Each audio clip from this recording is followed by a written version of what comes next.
É impressionante. Inicialmente, os escritos da Bíblia não eram divididos em capítulos e versículos. Não eram. A divisão em capítulos só veio a acontecer no ano de 1250 depois de Cristo, pelo cardeal Hugo de Santo Caro, monge dominicano. Eu pergunto a vocês, quando é que a Bíblia foi dividida em capítulos? Qual ano? 1250. Por quem? Por um cardeal Hugo de Santo Caro, monge dominicano.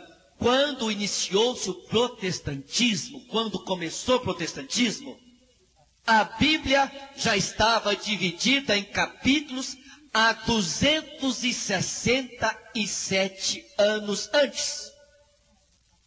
A igreja tem 1500 anos de Bíblia na frente da igreja protestante.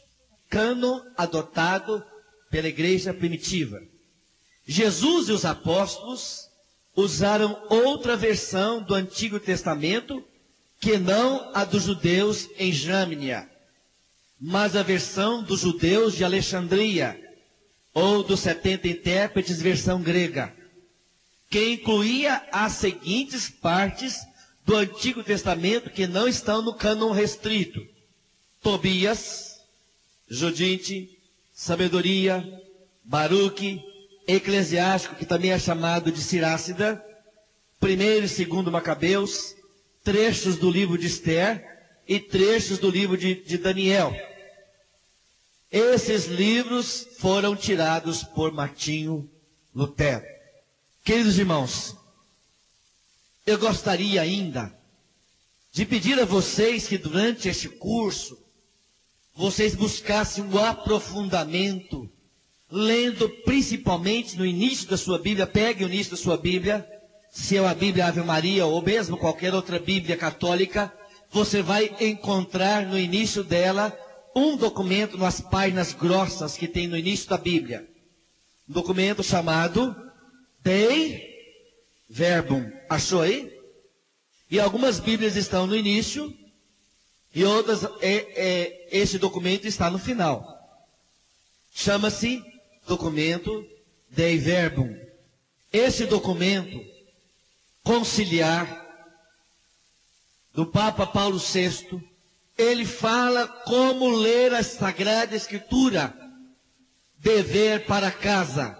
Você vai pegar esse trecho aí, Dei Verbum, para você aprender como é que a palavra de Deus veio até nós, a tradição oral, a tradição escrita, a hermenêutica, a interpretação da palavra de Deus. Você vai encontrar nesse documento maravilhoso da Igreja Católica, você vai encontrar muita explicação para muita coisa que você não sabe sobre a Escritura.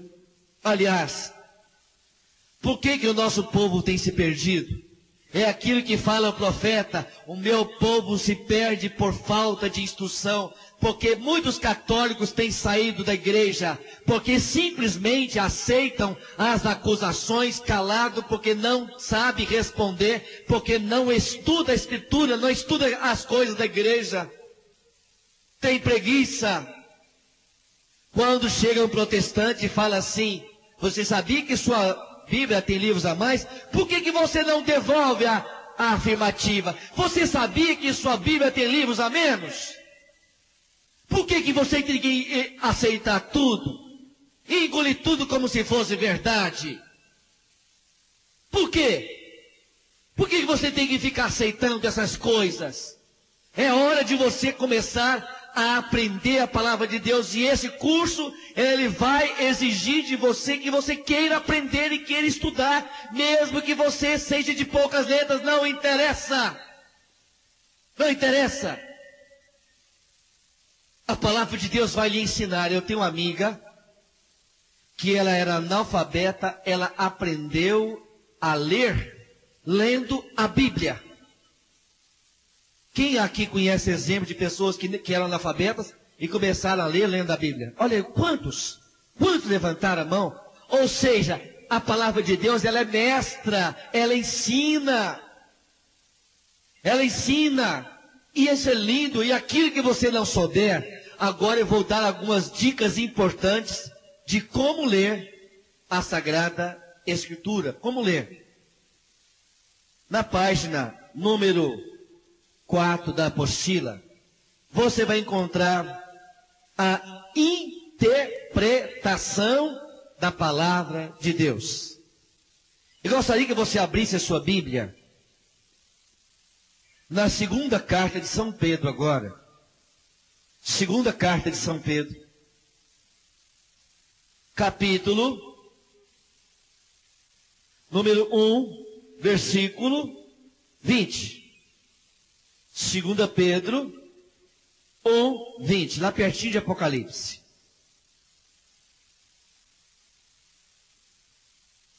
Segunda carta de São Pedro, capítulo 1, versículo 20, assim diz São Pedro: antes de tudo, sabei que nenhuma profecia da Escritura é de interpretação pessoal. Ou seja, olha o que fala a palavra de Deus, o próprio São Pedro dizendo: sabei que nenhuma parte da Escritura a pessoa não pode traduzir à sua maneira. Uma vez eu passando na porta de uma igreja em Porá, uma daquelas igrejas que parece boteco, que coloca a caixa de som do lado de fora, parecendo que a fé ela é vendida a qualquer preço, a fé é vulgarizada. Aquelas igrejas que surgem da noite por dia e colocada aquela caixa de som do lado de fora. E eu estava passando e parei para escutar o que o pastor dizia.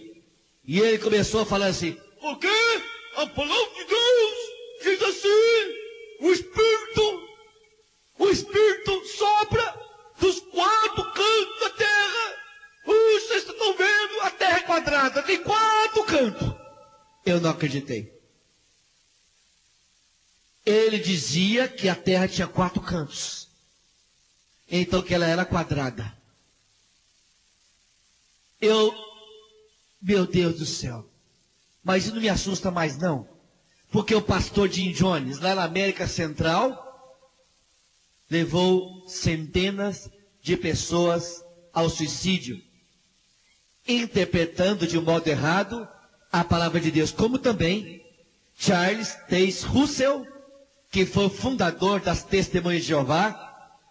Ele afirmou categoricamente, baseado na Bíblia, que o mundo acabaria no ano de 1871. Não acabou. Depois falou que o mundo acabaria no ano de 1900. Acabou. Para ele que morreu. Isso é uma interpretação errada, deturpada da palavra de Deus. Por isso você é chamado a ler a palavra não saltadamente. Pare de ser bicão de Bíblia. Você sabe o que é bicão de Bíblia? É aquele que só lê a Bíblia saltado, sem ter um segmento. Nós temos 2 formas de lermos a Sagrada Escritura. Uma é a Lexio Divina, que é seguindo a própria liturgia da igreja do dia.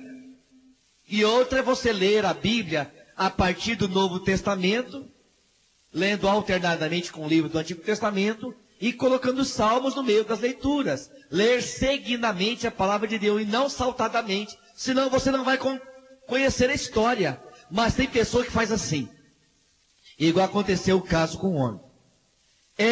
Todo dia ele abria a palavra de Deus e punha o dedo em cima. Isso aqui eu vou fazer hoje. Isso aqui é para mim hoje. É para mim. E um dia ele pôs a mão, Mateus 27, o suicídio de Judas. Ai, Jesus! Olhou de novo. Não é possível. Não pode. Não, Senhor. Suicídio? Não, Senhor, não acredito. Não. Fechou a Bíblia. Fechou. Rezou. Porque tem gente que faz uma força para rezar, vocês já viram? É mesmo. Quem faz força, né? Senhor. É. E tem uns que parecem estar até chupando house. Senhor é. Ele fez aquela força para rezar. Sério que não precisa fazer força para rezar. E abriu de novo, caiu Lucas 18, muitos seguintes, onde Jesus fala assim: se alguém se escandalizar um desses pequeninos, é melhor que coloque uma pedra de moinho no pescoço e jogue no mar. Ai, Jesus! Não pode, não pode. Aí ele fechou a Bíblia, fez aquela força, Senhor, Senhor. E pôs o dedo em cima, abriu. Caiu naquela passagem de Lucas 10, 25 e seguintes, a passagem de bom samaritano, justamente o versículo que encerra a passagem do bom samaritano, onde Jesus vira para o fariseu e fala o quê? Vai tu e faz o mesmo. Que é isso, Jesus? Que é isso? Não acredito. Vai tu e faz o mesmo. Não, agora só acredito se tiver ajuda de novo. Ele fechou a Bíblia e abriu e caiu em João 13, 23 e seguintes, onde Jesus, naquela cena do lava-pés, Jesus vira para Judas e fala assim: o que tens que fazer, faz-o depressa. Sim, Senhor. É um perigo muito grande a pessoa ler a palavra de Deus sem a contextualização. O que é contextualização? Você saber para quem foi dirigido aquele texto, como foi escrito, qual o costume, para quem se dirige. Porque tem certas passagens da Escritura, como lá em Deuteronômio 21, 18, em que você não pode seguir. Quem aqui tem filho que está incorrigível, levanta a mão. Pode levantar. Quem tem aqui um filho que está incorrigível? Levanta a mão. Sabe o que fala em Deuteronômio, minha irmã? 21, 18. Se alguém tiver um filho incorrigível que não obedece, leve ele para a porta da cidade, fale para todo mundo: esse filho é incorrigível, e todos os anciãos vão apedrejá-lo até a morte. Você pode seguir? Pode não. Como que você então interpreta isso? Você tem que interpretar à luz do Novo Testamento. Isso foi escrito para aquela época. Por isso é necessário que você leia a palavra contextualizando. O que é contextualizando? Vendo o sentido. Por exemplo, quando a palavra de Deus proíbe que se faça ídolos de deuses estranhos, lá em Deuteronômio 5, versículo 6, a palavra de Deus fala assim: não se acha, ela fala assim, não haja deuses estranhos entre vós, não façais imagens de quem quer que seja em cima do céu, na terra, ou em qualquer lugar, não se prostre diante dessas imagens, nem lhes renda culto. Qual que é o contexto? Moisés está falando de deuses e nessa época existia estátua de santo. Ela pode ser usada então para aplicar-se a estátua de santo? Não. Qual que é o contexto que a palavra foi escrita? Isso é regra de ouro da teologia. O texto no contexto. E eu completo. O texto no contexto, para não virar pretexto. Vamos pegar, isso é regra de ouro, hein? O texto no contexto, para não virar pretexto. De novo. O texto no contexto, para não virar. O texto no contexto, para não virar pretexto. Com isso, toda vez que você pegar um trecho da Escritura, como naquela lá em Lucas 5, 17, onde os fariseus viram para Jesus e falam assim: esse homem blasfema, quem pode perdoar pecados, senão unicamente Deus?